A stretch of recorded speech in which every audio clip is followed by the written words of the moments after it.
حسن رضا وہ یہی کہہ رہا تھا، کس شکی کی ہے حکومت، ہائے کیا اندھیر ہے، دن دہاڑے لٹ رہا ہے کاروان اہل بیت۔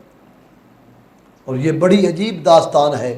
پھر حسن رضا خان نے جو اس کاروان کا نقشہ کھینچا ہے وہ فرماتے ہیں، کس شکی کی ہے حکومت، ہائے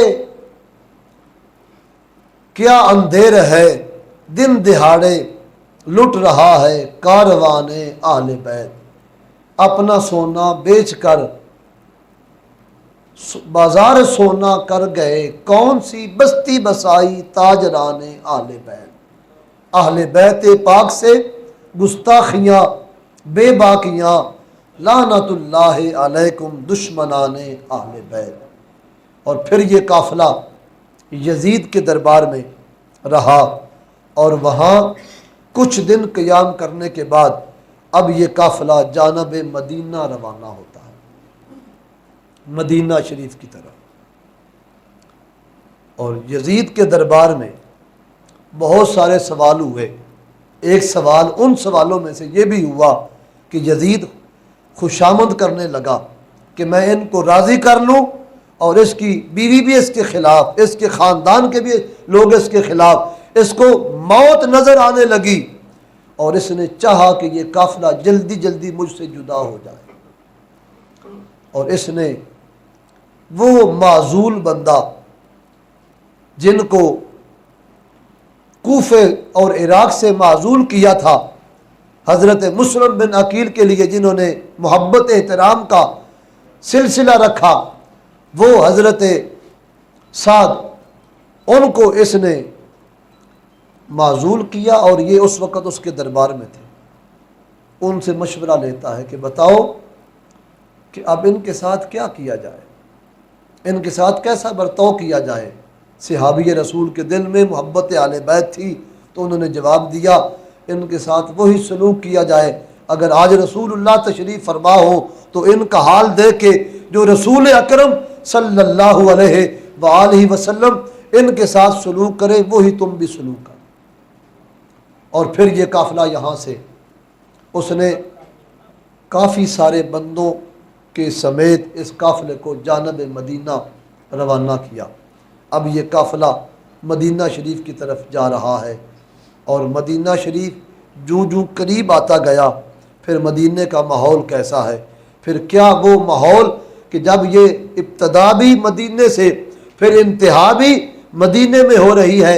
علامہ اقبال نے کہا، مرد مومن را محمد ابتدا است، مرد مومن را محمد انتہا است، کہ مومن کی ابتدا بھی محمد پاک ہے اور مومن کی انتہا بھی محمد مصطفیٰ ہے۔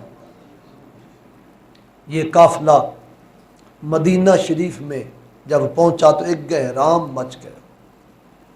حضرت سیدنا امام زین العابدین یہ بھی وہاں پہنچے، آپ کی بھی بہت ساری کرامات کا ظہور راستے میں ہوا۔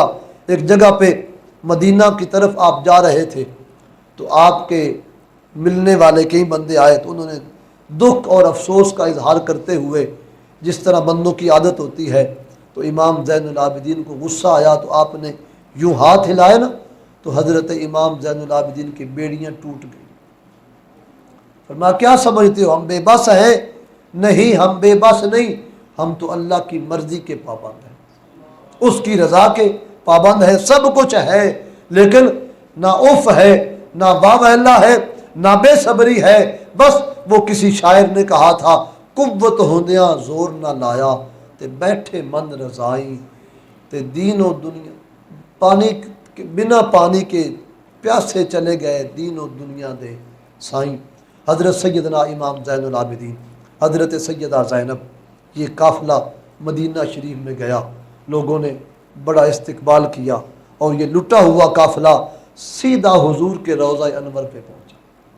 اب غور کر لو، جب چلے تھے امام علی مقام تو آپ نے حضور انور صلی اللہ علیہ وسلم کے روضے پہ حاضری دی۔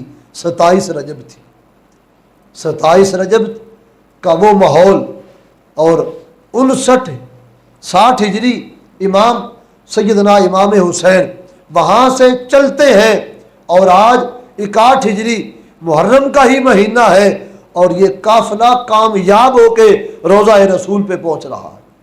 وہاں پھر خطبے دیے گئے، حضرت امام زین العابدین نے خطبہ دیا اور سیدہ زینب نے خطبہ دیا۔ اب دیکھیے ان لاجپالوں کی لاجی کیا ہے، لاجپالی کیا ہے۔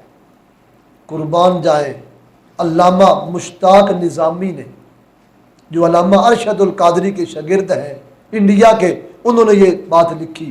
وہ فرماتے ہیں کہ جب یہ قافلے والے 1500 افراد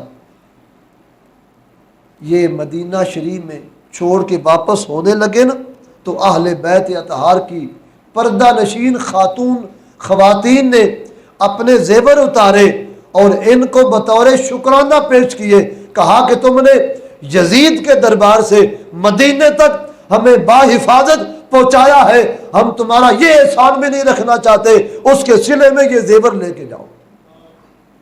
یہ ان کا مقام، یہ ان کا رتبہ، لیکن انہوں نے یزید کی فوجیوں نے وہ نہ لیا، لیکن انہوں نے اپنی طرف سے اظہار محبت کر دیا۔ اور پھر سیدنا امام حسین رضی اللہ تعالیٰ عنہ، آپ کا جسد مبارک کربلا معلیٰ میں دفن کیا گیا۔ اور آگے 2 روایتیں ملتی ہیں۔ ایک روایت یہ ہے کہ خطبہ دے لینے کے بعد، حضور کے روضے پہ حاضری دے لینے کے بعد، آہوزاری کی داستان سنا لینے کے بعد، اپنے نبی پاک علیہ السلام کے سارے وہ شہزادگان ان کی داستان بیان کر لینے کے بعد، آپ کا سر انور، یہ فیصلہ اہل بیت اطہار نے کیا کہ یہ سر انور اب کربلا میں نہیں جانا چاہیے، یہ حضرت امام حسن اور حضرت خاتون جنت رضی اللہ تعالیٰ عنہما کے پڑوس میں سیدنا امام حسین رضی اللہ تعالیٰ عنہ کا سر انور وہاں دفن کیا۔ دوسری روایت یہ ہے کہ پھر یہ سر انور کربلا معلیٰ پہنچایا گیا، وہاں جہاں امام علی مقام کا مزار اور قبر منور بنی، وہاں آپ کے مزار شریف میں اس کو دفن کر دیا گیا۔ یہ امام علی مقام رضی اللہ تعالیٰ عنہ ہمیشہ کے لیے کامیاب ہوئے۔ اس کے بعد پھر کیا ہوا کہ اب یزید کی موت کے وہ سب داستانیں شروع ہو گئی۔ کوئی 3.5 سال تک اس نے حکومت کی ہے۔ پھر مختار سقفی اور محمد بن حنفیہ یہ اس وقت مدینے میں تھے، اپنے بھتیجے اپنے بانجوں کا استقبال کیا، اور پھر وہ ایک درد کی داستان ہے۔ اور پھر جب یہ معاملہ الٹ ہوا تو پھر نہ وہ یزید کا ستم رہا، نہ ابن زیاد کی جفا رہی، پھر اس سے بدلے لیے گئے۔ اور بدلے جب لینے کے لیے یہ ایک مکمل قافلہ تیار ہوا تو کل کی نشست میں یہ ابن زیاد سے بدلا، یزید سے بدلا، اور ان کی موتیں کیسے کیسی ہوئی انشاءاللہ یہ سارا واقعہ میں بیان کروں گا۔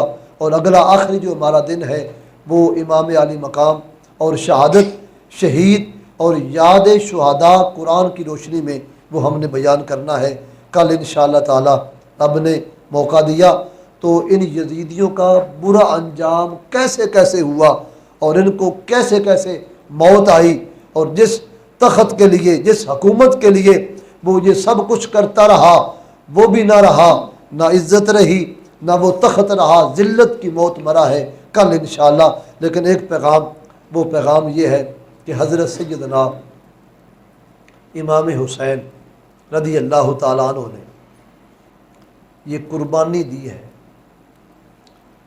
مدینے سے چلے تو ایک ہی مقصد، پیغام یزید کی طرف سے آیا کہ بیعت کریں، فوراً بیعت کریں۔ کربلا کے میدان میں بھی یہی پیغام کہ بیعت کر لیں، پر امام علی مقام نے بیعت نہیں کی۔ سبب پوچھا گیا کیوں نہیں بیعت کرتے، تو فرمایا بیعت کے لیے بندے کا صالح ہونا ضروری ہے، پاک باز ہونا ضروری ہے، متقی ہونا ضروری ہے، شریعت مصطفیٰ کا پہرے دار ہونا ضروری ہے۔ اور جو نہ متقی ہو، نہ پاک باز ہو اور نہ شریعت مصطفیٰ کا پہرے دار ہو، وہ اس قابل نہیں کہ حسین ابن علی اس کی بیعت کرے۔ اور جس اس طرح کے شخص کی امام علی مقام بیعت نہ کرے تو کہنا پڑے گا پھر امام حسین کے ماننے والے فاسق و فاجر، بے عمل پیر، بے نمازی اور بے دین لوگوں کی بیعت کیوں کریں گے؟ یہ پیغام امام عالی مقام کی شہادت سے ہمیں ملتا ہے۔ آج کل کے زمانے میں یہ وبا عام ہے۔ پیر صاحب ہیں جی، فلانے پیران دے پتر نو جی، بڑا مقام ہے جی، تے داڑھی ہے؟ نہیں، داڑھی کوئی نہیں۔ نماز پڑھتے ہیں؟ وہ نہیں، وہ مسجد نہیں جاندے، کرونا ہے۔ کچھ پڑھے لکھے ہوئے ہیں نا، کوئی دین؟ آخر نہیں۔ یہ سب باتیں امام عالی مقام کے اس شہادت کے پیغام سے ہمیں ملتی ہیں کہ جب بھی کوئی پیر تلاش کرنا ہو تو شریعت مصطفیٰ کا پابند تلاش کیا جائے۔ اور یہ ہاتھ، یہ سنت امام حسین کی سنت میں اس بندے کے ہاتھ میں۔ اور پھر یہاں پھر بات قابل غور ہے، یزید کی بیعت نہیں کی، یزید سے پہلے امام نے بیعتیں کی ہیں۔ حضرت ابوبکر صدیق کی بیعت کی، فاروق اعظم کی بیعت کی، عثمان غنی کی بیعت کی، حضرت مولا علی کی بیعت کی، اپنے بڑے بھائی امام حسن مجتبیٰ کی بیعت کی، اور امیر معاویہ کی بیعت بھی کی ہے۔ یہ ساری بیعتیں بتاتی ہیں کہ امام حسین یہ بتا رہے تھے کہ حسین کی نظر میں یہ سارے ٹھیک ہیں، ان کی بیعت کی ہے، جہاں غلطی پائی وہاں بیعت نہیں کی، تاکہ بتا دیا کہ بیعت کے لیے ایسا ظالم شخص، زانی اور فسق و فجور کرنے والا، اور ایسا کمینہ شخص کہ جس کے ماتھے میں اہل بیت محبت کی عداوت کا داغ لگا ہوا ہو۔ اور پھر یزید نے کیا کیا کیا، اور اس کے وہ سارے معاملات ان کو کل سنیں گے تو پھر بھی پتہ چلے گا کہ آج بیچارے کہیں بھٹکے ہوئے راہی اس کو پھر بھی امیر المومنین کہتے پھرتے ہیں۔